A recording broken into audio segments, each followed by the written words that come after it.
Pak Swastiastu. Tut. Apa kabar? Sehat. Tadi Ika lihat kayaknya Pak Tut masukin punya ya di depan. Oh iya, ada sedikit rezeki Kak. Oh. Ya, setokara. Pak, apa sih manfaat punya itu dan pengertian punyanya itu apa sih sehingga Bapak tertarik untuk berdana punya setiap Bapak habis sembahyang? Oh gitu. Ini kebetulan di sini ada teman saya. Yuk, mari kita Ayo, Pak. gabung yuk. Om Om Swastiastu. Swastiastu, Om Waalaikumsalam. Silakan. Begini Bu, tadi tuh aku ngelihat Pak Ketut ya di luar. Beliau tuh memasukkan uang ke kotak dana punya. Nah, aku tuh bingung apa sih punya itu dan apa sih manfaatnya kita itu berpunya? Oh iya, terima kasih Eka, Pak Ketut juga tentang manfaat punyo untuk puro-puro kita ini. Memang dasarnya puro ini kan hidupnya dari punyo. Dimintalah kita untuk selalu berdana punyo untuk salah satunya untuk pemeliharaan puro, untuk kebersihannya, untuk mengedukasi anak-anak pasraman, dan juga punyo ini juga sangat penting sekali untuk penunjang upakara yang ada di puro kita. Nah, seperti umpamanya bebantanan para sehari-hari atau purnama tilam yang tiap bulan pasti akan datang. Itulah kita menghimpun dana dari dana punyo umat sedharma. Jadi itu yang kita harus tanamkan kepada umat sedharma semuanya. Kita harus saling bertanggung jawab, saling memiliki puro ini melalui apa? Melalui dana punyo. Karena dana punyo itu sangat luar biasa, sangat banyak manfaatnya untuk kelangsungan puro-puro kita di rantau. Karena lain dengan di Bali. Kalau di Bali kan mungkin ada dapat dana dari mana. Tapi kalau di rantau 100% apa yang ada di puro ini ditunjang oleh dana punyo umat-umat, khususnya umat sedharma, baik yang berbanjar di sini atau berbanjar di luar Banjar di sini. Mungkin itu aja penjelasan saya. Keren sekali ya, Pak Made. Apakah ada dasar atau sastra menurut sloka atau dalam ajaran agama Hindu tentang dana punya ini? Oh, mungkin kalau sloka, mungkin beliau Pak Mangku mungkin bisa lebih menjelaskan sloka-sloka dari mana aja punya. Ngiring Pak Mangku, silakan. Om Swastiastu. Ini bagus sekali. Nah, hari ini kita sama-sama ini berkumpul sini. Kebetulan ada Pak Ketut semuanya, Mulola semuanya, Mbak Eka semuanya. Selesai sembahyang, kita berdiskusi di sini. Ada satu pertanyaan dari Eka masalah berdana punyo. Pak Ketut masuk berdana punyo. Kalau apa yang disampaikan Pak Made barusan, dana punyo itu manfaatnya banyak sekali. Dan dasar-dasarnya sudah ada, sastra juga ada, sudah jelas sastra banyak referensinya. Dari Bawah Gita juga ada, dari Rigveda juga ada. Ya, saya ambil salah satu dalam Sarasa Musayo sloka 262 sudah disebutkan agar umat mampu memanfaatkan penghasilannya yang diperolehnya,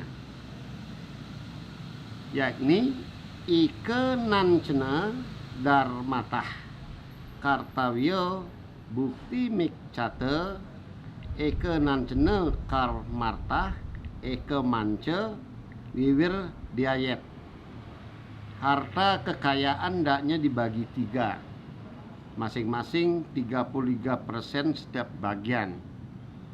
Bagian pertama ada bagian dituju ke dharma, bagian kedua dituju dengan kama, bagian ketiga adalah harta investasi atau tabungan. Bersyukurlah salah satu itu kita harus mendana punyokan apa yang kita dapat selama ini dalam menjalani kehidupan kini, itu sebagai pembayaran utang kita. Saya rasa itu sedikit yang saya sampaikan masalah dana punyo. Mungkin untuk respensi lebih banyak, mungkin banyak karena waktu, mungkin nanti lain kali kita kembali kita bicarakan masalah dana punyo. Suksemo, Om Santi Santi Santi Om. Ya, 50. Tapi secara ininya ada nggak badan nasional yang mengatur tentang punio di dalam Hindu? Om Swastiastu. Om Swastiastu. Nggih, kebetulan saat ini kita sudah mungkin mendengar arti dari BDDN, Badan Dharma Dana Nasional, di mana merupakan lembaga umat Hindu yang juga sebagai wadah untuk para umat Hindu tentunya untuk bisa berdana punya. Nah, menurut agama Hindu sendiri memang kita disarankan untuk menyisihkan sekitar 5% dari pendapatan kita untuk dipunyakan. Namun yang dapat disetorkan kepada BDDN itu sekitar 2,5% dan hukumnya wajib. Itu menurut Bisame yang sudah dibisamekan pada tahun 2002 dari 10, yaitu Bisame Sabe dari Pinandite Parsanda Hindu Dharma Indonesia Pusat. Nah, lembaga ini pastinya juga sudah menyiapkan dana-dana tersebut akan disalurkan kemana. Nah, kalau Bapak Ibu atau adik juga mungkin bisa mendownload aplikasi BDDN. Di situ sudah jelas, tinggal daftar saja. Lalu nanti Bapak Ibu bisa langsung menyetorkan punyanya, dan bahkan di situ ada tampilan-tampilan di mana misalnya ada pura yang harus disponsori untuk dibangun, ada dana pendidikan yang mungkin bisa disumbangkan kepada adik-adik kita yang mungkin kurang mampu. Nah, Bapak Ibu bisa pilih di situ sebenarnya. Dan itu bisa dilakukan pastinya Bapak Ibu secara rutin atau bisa langsung dipotong dari gaji kita, khususnya ASN dan juga nanti kedepannya dengan pegawai BUMN. Nah, jadi Bapak Ibu sudah jelas kita di sini punya itu bisa macam-macam. Tadi sudah dijelaskan oleh Pak Made Wirate, bisa melalui setiap banjar di pura-pura atau melalui puja wali, atau juga sekarang yang sudah kita punya sekarang adalah di BDDN. Kayak amal zakat ya Bu ya? Betul sekali. Oh, kayak amal zakat. Kalau saudara kita sebelah kan punya satu badan yang menghimpun punyo-punyo dari mereka, dan umat Hindu juga punya ternyata ya. Itu BDDN ya? Ya. Oh, luar biasa ya. Dan lebih Makanya. transparan pastinya Bapak Ibu. Iya. Jadi jelas nanti terlihat sudah berapa yang terkumpul dana yang akan disetorkan kepada pembangunan pura tersebut atau yayasan pendidikan atau dan lain-lain. Dan kita bisa milih kita mau disetorkan kemana, begitu. Dan sekarang sudah lebih transparansi, jadi sudah tidak perlu khawatir bahwa dana punya kita akan dikemanakan. Kalau dulu kan mungkin masih khawatir ya, namun sekarang kalau kita boleh bilang dari kita, oleh kita, untuk kita umat Hindu. Tapi bisa diakses kapan saja ya, Betul melalui handphone atau Betul melalui apa, sekali. untuk kita melihat punya kita disalurkan kemana gitu ya. Betul sekali. Oh, sangat luar biasa ya. Eka sedikit mau Iya. menyampaikan ya. Senang sekali bisa bertemu dengan Bapak Ibu di sini ya. Kebetulan saya yang hidup di rantau ini, yang tadinya tidak tahu apa sih dana punya gitu. Apakah hanya sekadar memasukkan ke kotak lalu siapa yang mengelolanya, dan sekarang saya lebih terbuka gitu Bu, dengan Ibu menjelaskan adanya BDDN, dan juga tadi Pak Made sudah menjelaskan kepada kita semua bagaimana manfaat dari dana punya itu sendiri, dan juga ada Jero Mangku yang menjelaskan dasar untuk berdana punya. Jadi di sini saya sebagai generasi muda jadi lebih terbuka gitu Bapak Ibu. Suatu karma yang baik bisa bertemu Bapak Ibu semua, yang membuat pikiran saya menjadi lebih terbuka dan merasa bangga menjadi seorang Hindu gitu. Generasi Hindu sekarang itu sudah keren ya Bu. Ya, itu memang yang diharapkan itu, Eka. Jadi itu kan satu badan resmi yang dikelola oleh PHDI, Parasada Hindu Dharma Indonesia kan. Jadi itu sangat resmi dinaungi oleh badan keumatan kita yang mengatur umat ini semuanya. Beliaulah yang akan mengelola punyo-punyo kita. Jadi tidak liar kalau maunya kita berpunyo yang tidak arahnya tidak jelas gitu ya. Kan belum tentu juga punyo itu akan tepat sasaran. Ya.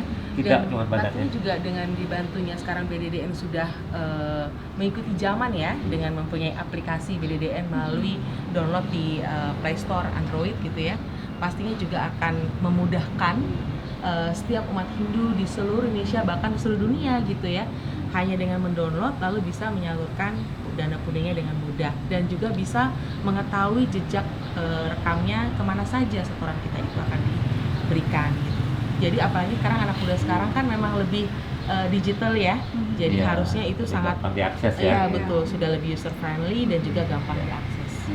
Apalagi begini Bu Ola, sekarang kan banyak generasi muda ya yang cashless gitu, yang tidak punya uang Iya, cash iya, gitu, betul. jadi memudahkan kami gitu Bu Ola. Iya, iya. Dan nggak perlu tahu juga berapa yang kamu sumbangkan. Iya, benar. Jadi kita jadi tidak privacy perlu malu sendiri gitu biarpun ya.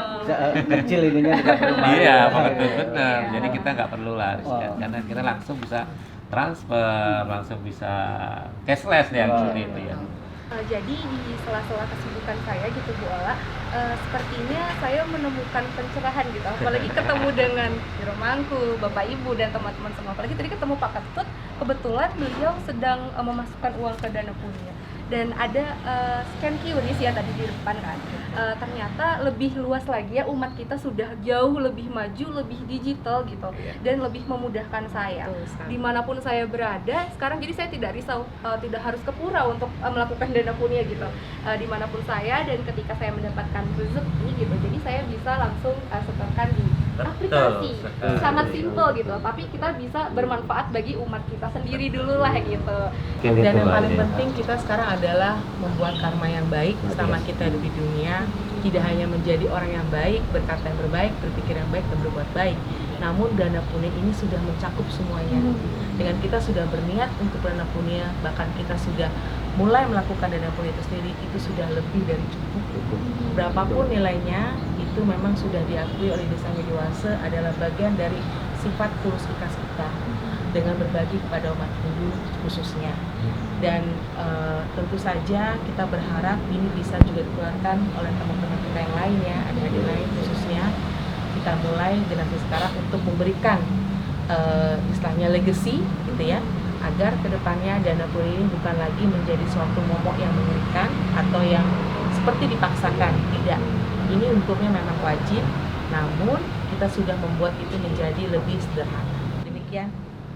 Wah, keren sekali nih Bapak Ibu. Mungkin karena waktu kali ya Bapak Ibu, Iya.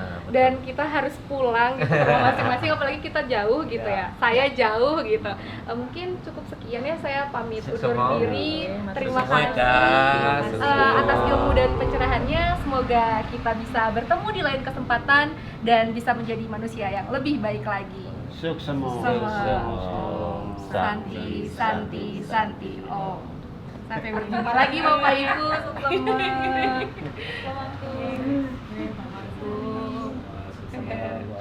Luar biasa.